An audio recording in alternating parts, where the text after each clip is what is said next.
Chapter 7. Toulouse, 8th of March, present day.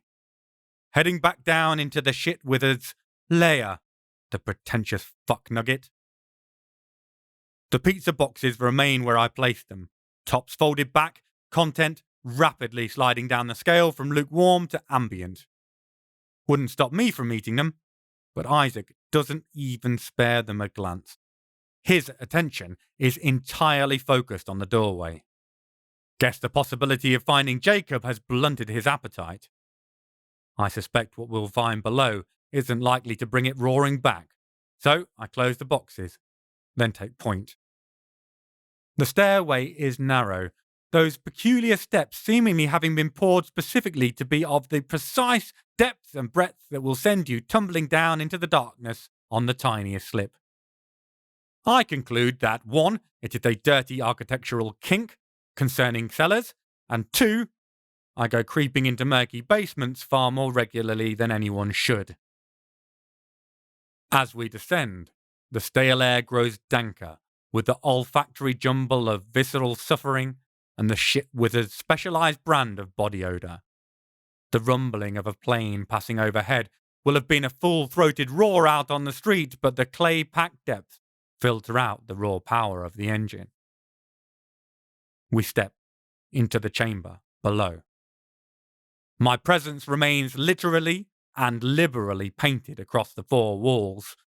Although my old corpse has dissipated, cracking down into its component atoms, losing far more than 21 grams when my soul departed, the body parts and vital fluids separated from it prior to death still linger.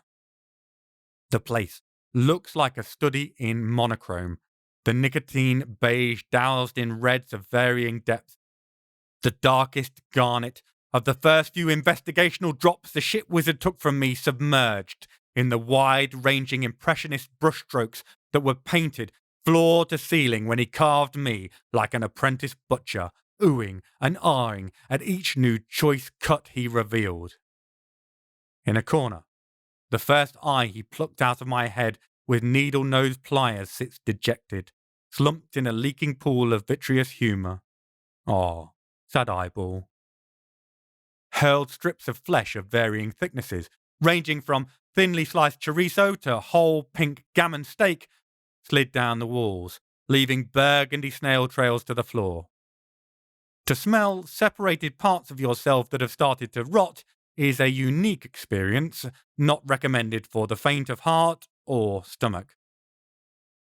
Aisha stands in the doorway for a second, every muscle tense. Fuck. She looks up, and for a moment I see a flash of pain there in her expression. Then she locks it back down, face smoothing over, and gives me a nod. By the good God, she's impressive. Even trauma, no matter how justified, won't constrain her. She refuses to bow, mastering it instead. Isaac strides into the room, his eyes scanning everywhere, cataloguing, searching. I see disappointment cloud his expression. Perhaps he'd hoped he'd find his brother standing here under a gaudy banner blowing a party streamer. It's funny the tricks hope can play on our minds, making the ridiculous seem possible, even if only for a moment. Sadly, the decorations aren't really geared towards a celebration, being as how they're made of my discarded flesh. I see the moment he clocks that. When it penetrates past that scientific curiosity, his skin pales, greening, and the huffs he takes are smaller, tighter breaths through the mouth, trying to keep his equilibrium. A little shimmer of talent flickers under his nostrils, and his breathing eases slightly. At a guess, Nith has just filtered the air, reducing the smell. As much as the angels might be abstract in their attitude towards humanity as a whole, there's no doubt that Nithael cares for Isaac, hates to see him suffering. I address them decisively, my expression fixed. This, I wave my hand, this is not me. Whatever it is not me. This time, the gesture is an expansive head-to-toe movement. This is me. I am here, not there. The rest is just spoiled meat. We find what there is to find, we get out and we cleanse this place with napalm if need be, but we need to know how these wards got here. My words aren't gentle, but my compatriots aren't wilting daisies. One doesn't approach a millennium without being mentally tough. It has the effect I wanted. Aisha didn't even need the words. She was already moving, pushing slabs of fat and fibrous muscle aside, searching. Isaac gives me a nod, straightening his back.